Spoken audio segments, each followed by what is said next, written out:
প্ৰথম কথাটো হৈছে আপোনাৰ ইয়াত অবৈধভাৱে ৰাস্তাৰ মাজত ঘৰ আপোনাৰ দিয়াৰ বাবে আমছু বিভিন্ন দল সংগঠন আৰু আপোনাৰ সৰ্বসাধাৰণ ৰাইজ ছাত্ৰ ছাত্ৰীয়ে বিগত প্ৰায় 10-12 বছৰৰ পৰা এইটো প্ৰতিবাদ কৰি আহিছিল। জিলা প্ৰশাসনক দাবী জনাই আহিছিল যে এইটো বৃহত্তৰ বেচিমাৰীৰ স্বাৰ্থত, বিদ্যালয়সমূহৰ স্বাৰ্থত, ছাত্ৰ ছাত্ৰীৰ স্বাৰ্থত এই ৰাস্তাটো মুকলি কৰি দিয়ক আৰু ইয়াৰ বাবে কোনো ধৰণৰ কোনো দোকানীৰ কোনো ক্ষতি নহয়। আপোনালোকে মই আজিও কৈছোঁ, আগতেও কৈছোঁ যে ইয়াত আপোনাৰ প্ৰায় 50 ফুট 60 ফুটকৈ দখল কৰি আছে আৰু ইয়াতে আপোনাৰ জিলা প্ৰশাসনক আমি দাবী জনাইছিলোঁ যে দোকানসমূহৰ 5 ফুটৰ পৰা 7 ফুট দোকান ভঙা যাব আৰু বাকীখিনি ভাঙিলে আপোনাৰ এইখিনি সুন্দৰ এটা ৰাস্তা হ'ব, যান জঁটৰ সৃষ্টি নহ'ব।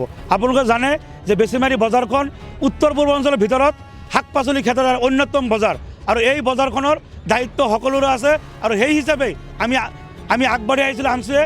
কিন্তু আমাৰ কিছুদিনৰ পৰা জিলাৰ পৰা আমাৰ দলগাঁও ৰাজহুৱা চক্ৰ বিষয়া মহোদয়ে ইয়াতে জোখমাখ কৰি 87 ফুট তেওঁলোকে ফাইনেল কৰিছিল।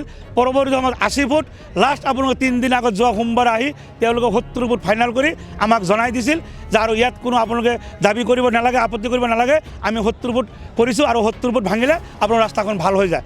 আমাৰো তেতিয়া কোনো দ্বিমত নাছিল, কিন্তু আপোনালোকে আজি নিশ্চয় কৰি চাইছে ইয়াত আপোনাৰ 70 ফুট দূৰৰ কথা, ইয়াতে আপোনাৰ 50 ফুটো কৰা নাই আৰু আজি আহি ইয়াতে এটা নাটক চলাই আছে যে সম্পূৰ্ণভাৱে বাৰান্দাৰ আহে পাহে আপোনাৰ JCBটো চলাই তেওঁলোকে গুচি যাব।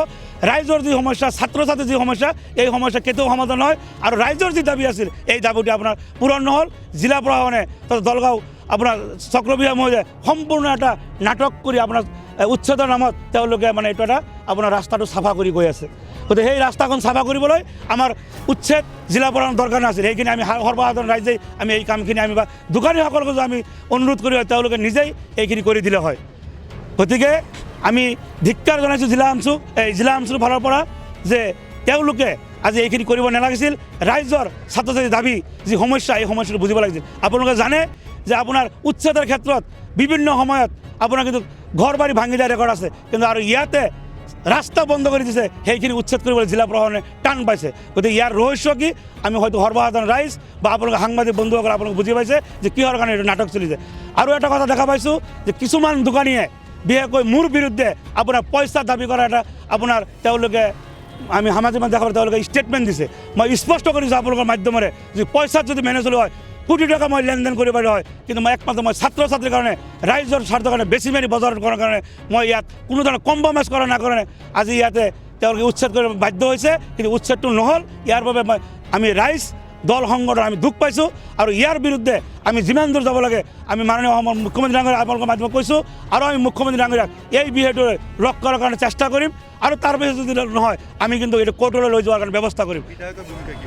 চাওক, ইয়াত অতি দুৰ্ভাগ্যজনক কথাটো হৈছে যে আমাৰ বিধায়ক মহোদয়ে যিটো ভূমিকা গ্ৰহণ কৰিব লাগিছিল, আমছু দল সংগঠন সকলোকে লৈ ইয়াতে আপোনাৰ এটা কাম কৰি এইটো নকৰি তেওঁ বিভিন্ন ধৰণৰ উচুটি মন্তব্য দি এইটো সংগঠনক এটা বদনাম কৰাৰ কাৰণে চেষ্টা কৰে। গতিকে আমি এইটো দুখ পাইছোঁ আৰু আমি দাবী জনাইছোঁ যে আমাৰ যিটো আছিল এই দাবীটো পূৰণ কৰিব লাগে।